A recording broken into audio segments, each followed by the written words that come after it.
और याद रखो, शब नमाज मैं यूथ को बोल रहा, मेरे सामने इतना बड़ा यूथ बैठा हुआ है, बड़ों को नहीं बोल रहा, लड़कियों को और लड़कों को बोल रहा। अगर तुम शब नमाज पढ़ोगे, मैंने बहुत बोला है दुनिया में इसके लिए, आज फिर रिमाइंड कर रहा, इसलिए कि लड़की पढ़ती थी, शब नमाज पढ़ोगे तो कभी तुम ऐसे नहीं रहोगे। रिस्क कभी नहीं रुकता, उसका रिस्क बढ़ते रहता।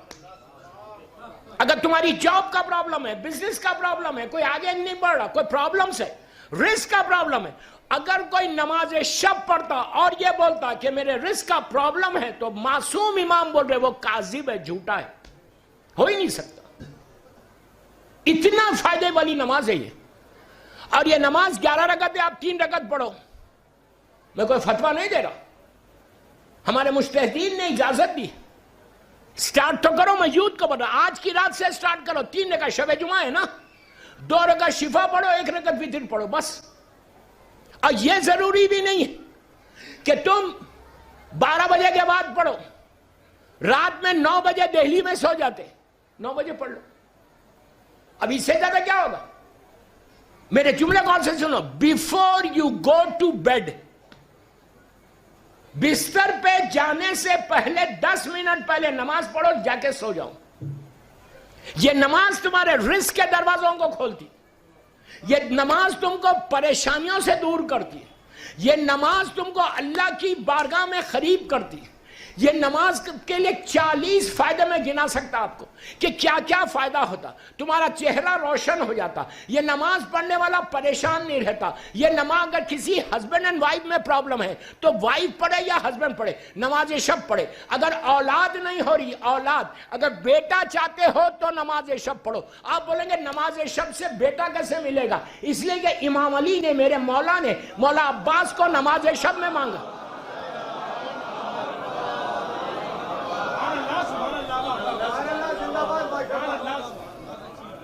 आहिस्ता मत सुनो, मेरे मौला ने मौला अब्बास को नमाज शब में मांगा था। अगर बेटी चाहते, बेटी, मौला हुसैन ने बीबी सकीना को नमाज शब में मांगा था। ये वो नमाज है, औलाद अदा कर दी, औलाद नहीं है। शौहर बीवी में प्रॉब्लम है तो ये नमाज पढ़े, नहीं है यहां दिल्ली में प्रॉब्लम, फिर भी बोल रहा, समझ आएगा। हैप्पी मैरिड लाइफ चाहते हो तो नमाज शब। और आखिरी बात बोल दो इसकी, वरना पूरी मजलिस ही मेरी नमाज शब में चली जाएगी।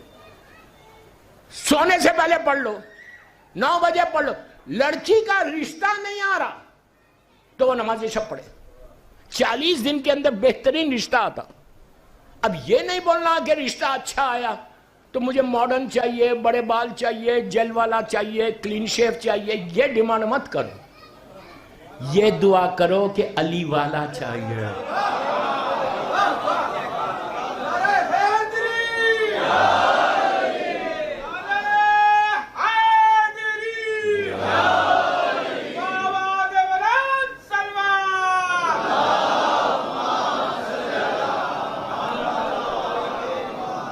ये दुआ करो कि हुसैनी चाहिए, ये दुआ करो कि इस्लाम पे अमल करने वाला चाहिए।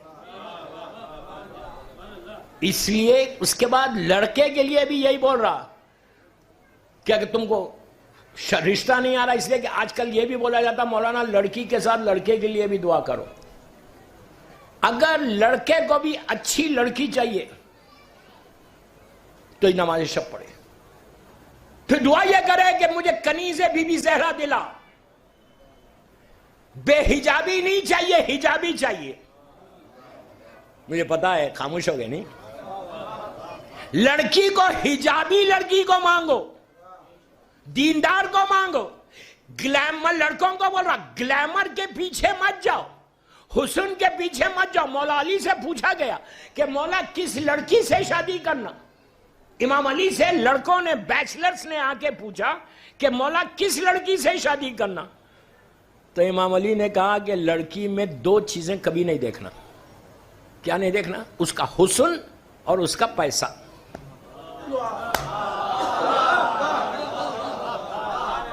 मेरा मौला बोलता कि लड़की में 2 चीजें कभी नहीं देखना, हुस्न, ब्यूटी नहीं देखना और न पैसा देखना।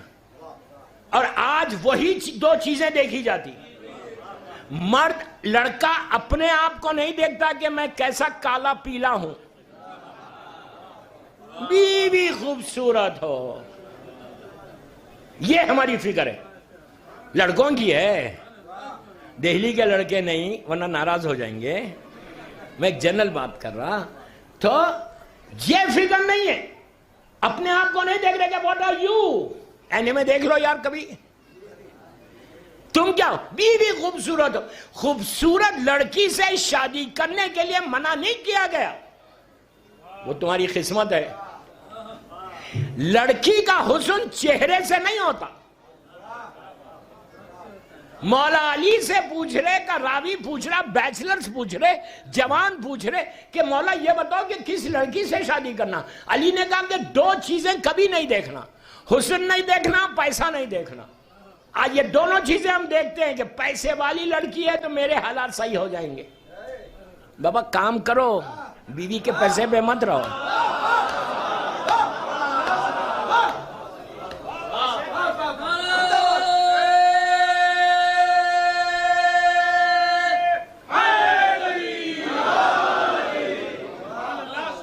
बीवी के पैसों पे मत रहो, इसलिए मत रहो कि अगर उसका पैसा आएगा, जैसे बोलते, पता नहीं आपके रिवाज में यहाँ है या नहीं, दूसरे शहरों में बोलते, मैं नाम नहीं बोलता, कि लड़का मेरा डॉक्टर है, मेरा डिमांड, हमारा डिमांड कुछ नहीं है, लेकिन एक गाड़ी चाहिए, फ्रिज चाहिए, हमारा डिमांड नहीं है लड़के के लिए।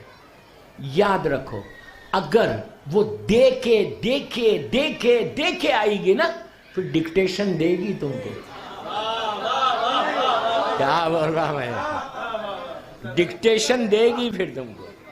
तो मौला से पूछ रहे कि मौला किससे करना, तो दो क्या कहा कि हुस्न को मत देखो, पैसे को मत देखो।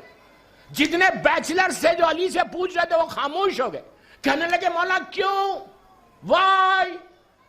अब सुना मौला का जवाब कि हुस्न को क्यों नहीं देखो। मौला क्या करे, लोगों ने कहा मौला क्यों।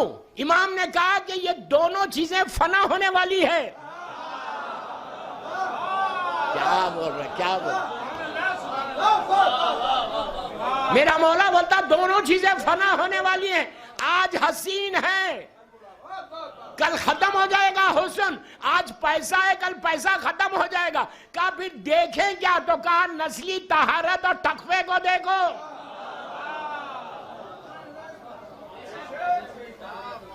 क्यों? तुम एक लड़की से शादी नहीं कर रहे, तुम अपने बच्चों की मां से शादी कर। नस्ल का प्रोटेक्शन, जनरेशन का प्रोटेक्शन, इट्स योर रेस्पॉन्सिबिलिटी। ये याद रखो जिंदगी में।